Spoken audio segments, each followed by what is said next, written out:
throw this on. So what are we seeing here? It's on the top. Yeah. So of course we have to start with the high dive, right? It's the fan favorite. Of course. We love letting Lara go full 360-degree movement underwater. So we start just by letting people know that if you explore enough, you may find even a challenge tomb underwater.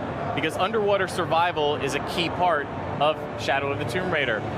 Rise of the Tomb Raider, you were just paddling around the surface, you could submerge just a little bit. Now this is full-on claustrophobic, manage your oxygen. That scares me because I remember the first time I wandered in the last Tomb Raider game. I wandered too far into a cave expecting to find a tomb, and I found a bear instead. And I already heard you mention everything wants to kill you. Everything does, and that's the same thing with underwater, where you've got moray eels, you've got piranhas, you've got crevasses, you've got to squeeze through. Lara doesn't have an oxygen tank, so again, you don't know what's waiting on the other side. It might just be your death. That's kind of terrifying. So we were pushing the spelunking experience. We kind of like experienced that on Rise of Tomb Raider. In this case, we pushed it a lot, and the only place on Earth that is not fully discovered, it's all these underground caverns. And in this game, we wanted to push that even further. So going underwater, yes. You know, not knowing if you're going to have enough air or not knowing what's going to happen next, but finding a tomb, you know, it's very rewarding. So that was super important for us. And you talk about fan favorites. One of my favorite parts, me being the fan of the series that I am, I loved getting towards what I thought was the end of the tomb, and the floor would suddenly give out from me, and we had that sequence, that animation, where I'm uncontrollably sliding. So what I hoped wasn't certain doom.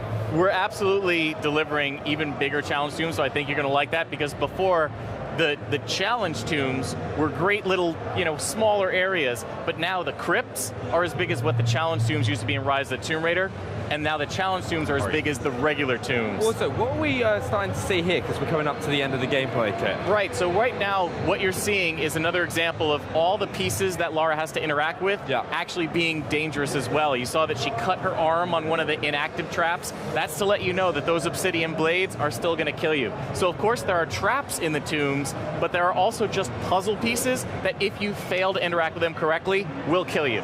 So this is, right now, we've never shown anything beyond this moment. So this is the first time that you're going to get to see how you have to interact with the different puzzle elements of the Warrior's Trial. And you can see that this is filled with spinning contraptions, blades, flames, everything trying to stop Lara from reaching the secret. You seriously weren't joking when you said everything's been like up to notch.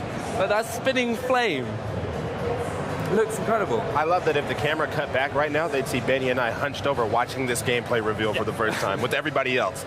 Like, we're super excited for this. Well, we love, and thank you. We love making it feel like Lara has to earn the secrets of the world. You know, if you think about Shadow of the Tomb Raider, just like every other game in the Tomb Raider series, it is always about the world being a character that is pushing against Lara to protect its secrets. Yeah. And so if Lara's at the height of her skills, the world pushes back harder than ever. So things like this challenge tomb are there to protect the skills that you unlock by reaching the center. I'm excited. I know Benny's certainly excited. I want to thank you both so much for joining us. Just